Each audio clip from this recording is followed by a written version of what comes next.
Hi friends, అందరికీ నమస్కారం అండి. ఈరోజు మీకు ఫ్రోజన్ చికెన్ మనం రెడీమేడ్గా ఆర్డర్ ఇచ్చుకుంటే మన బిగ్ బాస్కెట్లు కానీ ఎక్కడి నుంచి డెలివరీ చేస్తే వెంటనే ఇన్స్టెంట్గా దాన్ని ఎలా వండాలని దాన్ని ఈరోజు చిన్న రెసిపీ చూపిస్తాను అండి.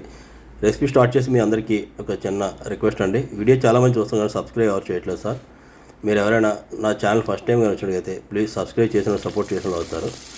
ఫస్ట్గా మనం కట్ చేసుకున్న ఆనియన్స్ ఆయిల్లో పచ్చిమిర్చితోని ఫ్రై చేసుకోవాలి. ఈరోజు ఇది కర్రీ అయితే ఫ్రై చేస్తానండి, దాంతోపాటు దాల్ కాంబినేషను. దీంట్లో ఆనియన్ వేగుతున్నప్పుడు మనం కొంచెం సాల్ట్ అనేది వేసుకుంటే ఉల్లిపాయలు బేగా మగ్గుతాయి అన్నమాట. నేను యూజ్ చేస్తున్న ఫ్రై ప్యాను ట్రైప్లే ప్రెస్టేజ్ ఇది. దీని వీడియో లింక్ నా ఛానల్లో ఉంటుంది. తర్వాత కొంచెం అల్లం వెల్లుల్లి పేస్టు వేసి కొంచెం బాగా బ్రౌన్ షేడ్ వచ్చిన తర్వాత మనం ఈ ఐస్లో ఉంటుంది కదా చికెను ఫ్రోజన్ది, ఇది డైరెక్ట్గా ఇందులో వేసి చిన్న లిటిల్ బిట్ వాటర్ వేయాలి. లేదంటే ఈ చికెన్ చాలాసేపు మనం వాటర్లో నానబెడితే ఇది లూజ్ అవుతుంది. అంత టైం లేనప్పుడు ఇలా అయితే మనం డైరెక్ట్గా కొంచెం వాటర్ వేసి ఈ హై ఫ్లేమ్లో ఉంచితే కనుక ఇది ఆటోమేటిక్గా మనకి ఇలాగ ముక్కముక్కల కింద అయిపోద్ది అనమాట. దీని టేస్ట్ వేరేగా ఉంటుందండి. ఐస్లో ఎక్కువ రోజులు పెట్టిన తర్వాత 2-3 డేస్ పెట్టింది మనం కుక్ చేసి ఒక టేస్ట్ వస్తుంది.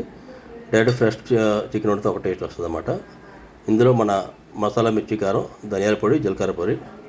మసాలా మిర్చి కోసం చాలాసార్లు చెప్పాను నేను. ఈ వీడియో కూడా నా ఛానల్లో ఉంటుంది, లింక్ డిస్క్రిప్షన్లో ఉంటుంది, మీరు చూడొచ్చు ఇంట్రెస్ట్ ఉంటే.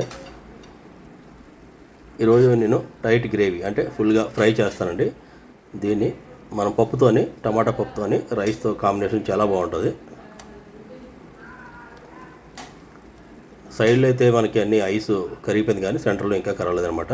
కొంచెం హైలో పెడదాం. ఆల్మోస్ట్ అన్నీ కూడా కరిగిపోయి చూడవచ్చు. ఇందులో మనం కొంచెం గరం మసాలా పేస్ట్, ఈ వీడియో కూడా నా ఛానల్లో ఉంటుంది, ఎండి కొబ్బరితో చేసిన పేస్ట్ అనమాట. ఇది కొంచెం వేద్దాం.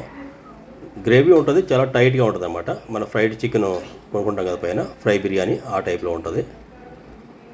ఫైనల్గా ఇందులో నేను మన ఎవరెస్ట్ది నేను వాడేది చికెన్ మసాలా వేసి ఫినిష్ చేస్తాను. తర్వాత కొంచెం కొత్తిమీరని పైన జల్లుకొని, చూసారు కదా చికెన్లో అసలు వాటర్ అనేది లేదన్నమాట, ఫుల్ గ్రేవీ అయిపోయింది. దీన్ని మన పప్పుతో రైస్తో సర్వ్ చేసుకొని తింటే చికెన్ ప్లస్ పప్పు, టమాటా పప్పు చాలా కాంబినేషన్ బాగుంటుందండి. ఇటువంటి ఇంట్రెస్టింగ్ వీడియోస్ కోసం please subscribe my channel, support me.